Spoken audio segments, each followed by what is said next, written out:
There's a song stuck in your head right now. Maybe not this exact second, but sometime today, a fragment of one will surface on its own. A chorus, a hook. 4 notes you didn't ask for, playing on a loop behind everything else you're doing. You'll try to shake it. It won't go.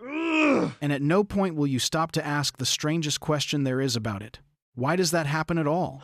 Step back and look at what you actually are. You are an animal that can be moved to tears, to goosebumps, to dancing by organized noise.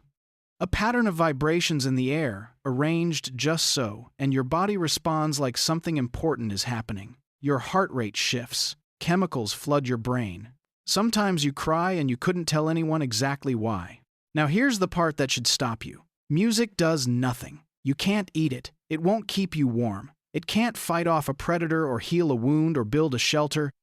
By every hard rule of survival, it is useless. And yet, there has never been a single human culture anywhere on Earth at any point in history without it. Not one.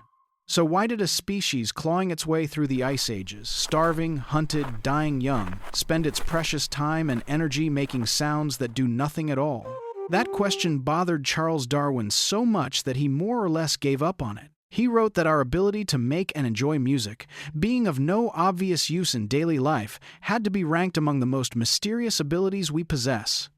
The man who explained the eye, the wing, the entire tree of life, looked at a human humming a tune and admitted he had nothing. Today, we're going to try to answer him. And the answer runs deeper than you think. All the way back, past language, past farming, past the first city, to a fire in the dark, and the oldest sound a human ever made on purpose. Start with how old this goes. In a cave in southern Germany called Hohle Fels, archaeologists pulled a flute out of the ground.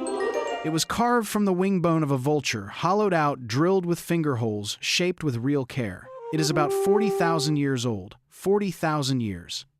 That flute was already being played before humans had farms, before we had writing, before the wheel, before we had painted most of the great cave walls. Some of the oldest handmade objects we have ever found are not weapons and not tools. They are instruments. And it wasn't a one-off. Wherever you dig, music shows up. Bone whistles, drums, rattles, scrapers. Every corner of the inhabited world, every isolated group we have ever made contact with, arrives already making music. There is no silent human culture waiting to be discovered. It doesn't exist. Language varies wildly. Gods vary. Food and clothing and law all vary. Music is one of the very few things that every single human group does. That universality is a fingerprint. When a behavior shows up in every culture, on its own, with no one teaching it, it usually means it isn't a fashion. It's built in. Something in the standard human wiring produces it, the same way something in the standard human wiring produces language, or fear of the dark. Music isn't a thing we invented once and passed around. It is a thing we grow, on our own, every time, everywhere. Which only sharpens Darwin's problem. A useless behavior might appear in one culture. It does not appear in all of them for tens of thousands of years, unless it is doing something. So here's the first explanation, and it's the one a lot of very smart people believed for a long time. Maybe music isn't doing anything. Maybe it's an accident.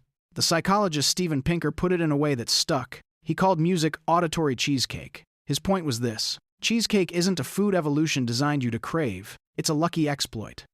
Someone worked out how to hit your taste buds, which evolved for fruit and fat and salt, all at once, harder than anything in nature ever could.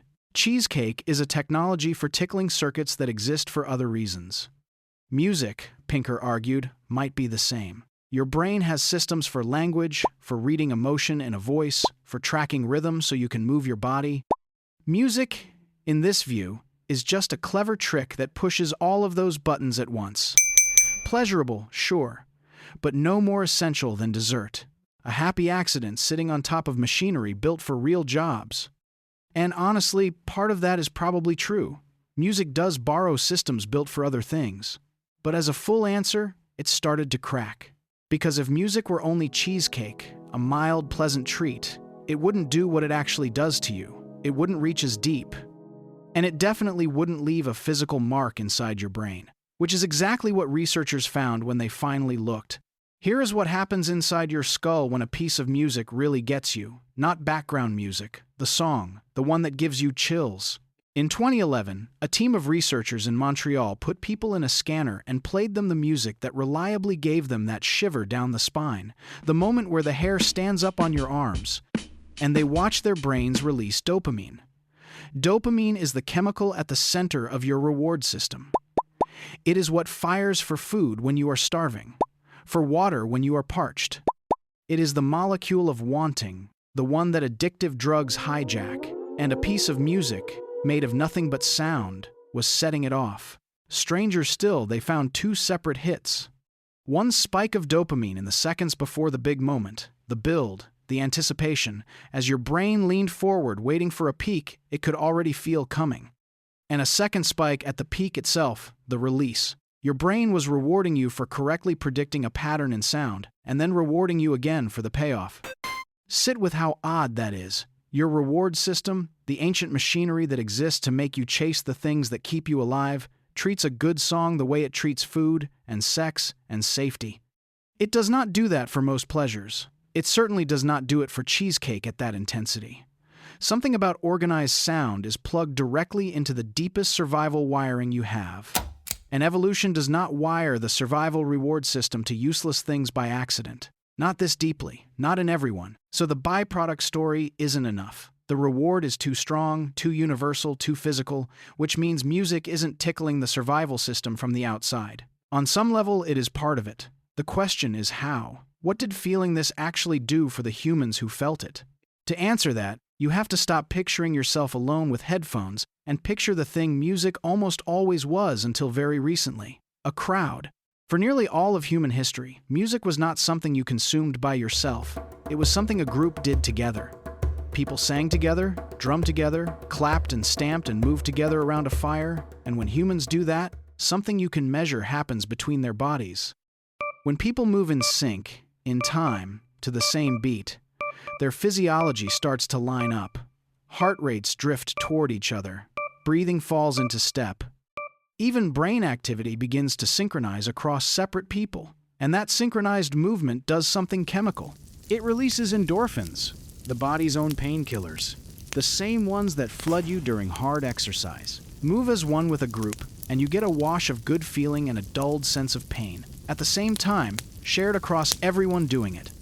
The researcher Robin Dunbar has spent years on this, on how humans bond in groups far larger than any other primate can manage. Most apes bond by grooming, one-on-one, picking through each other's fur. That works, but it caps out fast. You can only groom one friend at a time. Dunbar's argument is that music and dance let humans groom at scale. Singing and moving together is a way to knit dozens of people into one feeling body at once, to release the same bonding chemistry across a whole group in a single night around a fire. And now, the survival logic snaps into place. A band of humans who could sing and move as one was a band that trusted each other, that cooperated, that would hold together instead of scattering when the predator came, that would share food and defend each other's children. Music was not decoration on top of that cooperation. Music may have been the tool that built it, the glue that let strangers become a group, and let a group become something that could survive a world that ate lone humans alive. That is not cheesecake. That is one of the most important technologies our species ever developed, and it runs on nothing but sound and rhythm and the strange fact that your body wants to fall into step with the people around you. But even that isn't the beginning. Because before there was ever a group singing around a fire, there was the oldest music of all, and you have heard it, even if you can't remember it. A mother humming to a baby. Every human culture has lullabies, and here is the eerie part. They sound alike. Across cultures that never met, that share no language and no history, lullabies drift toward the same shape. Slow, high, soft, repeating. In studies, people can listen to a song from a completely foreign culture, one they know nothing about, and correctly pick out which songs are the lullabies. Something about this as a song for soothing a baby survives across the entire species. It is nearly universal, and it is nearly identical. The psychologist Sandra Trahub spent her career on this, on how infants respond to song, and infants respond powerfully. A baby that is fussing, tensing, winding up toward a cry will settle to the right kind of singing. Its heart rate calms, its attention locks onto the voice. Song regulates a baby's whole body from the outside, before that baby has any words, any concepts, any idea what a mother even is. And think about why that would matter so much to us, specifically. Remember what a human infant is, helpless in a way almost no other animal's young are. Born early, unable to cling, unable to follow, unable to do anything but need. A mother could not always hold that baby. She had hands to work, food to gather, other children to mind. So how do you keep a helpless infant calm and bonded and close when your arms are full? You use your voice. You reach across the distance with sound. The lullaby may be the very first thread of music our species ever spun, a tether of melody between a mother and a child who could not yet be held every moment of the day. Music, at its root, might be the sound of care, the sound of, I'm still here when the hands are busy. So pull the threads together. Music soothes the infant. Music bonds the group. Music plugs straight into the reward system that keeps you alive. It is everywhere. It is ancient, and it is built in. And now we can ask the biggest version of the question. Where in the human story did this actually begin? And here some researchers make a claim that turns the whole thing upside down. The standard assumption is that language came first, the real achievement, and music came after, a decorative side effect. Auditory cheesecake, remember. Language is the meal. Music is the dessert. But a number of scientists now argue it may be the other way around. The archaeologist Stephen Mithen laid this out in a book with a title worth remembering, The Singing Neanderthals. His argument is that long before our ancestors had words, before language as we know it existed, they communicated in something much more like music, a flowing, melodic, emotional stream of sound. Rising and falling pitch to signal danger or comfort or come here or stay back. Not words with fixed meanings, but tone and melody and rhythm, carrying feeling directly from one body into another, a kind of humming, singing proto-speech.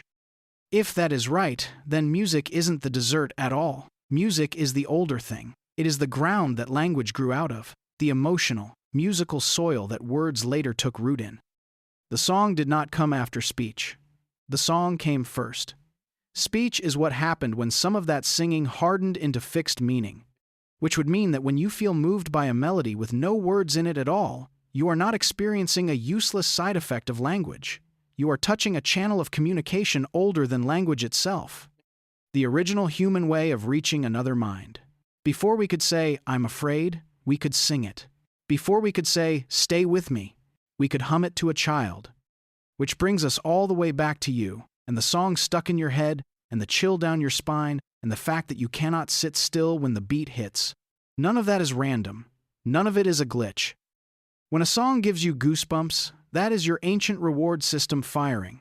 The same one that lights up for food and safety, telling you that this pattern of sound matters.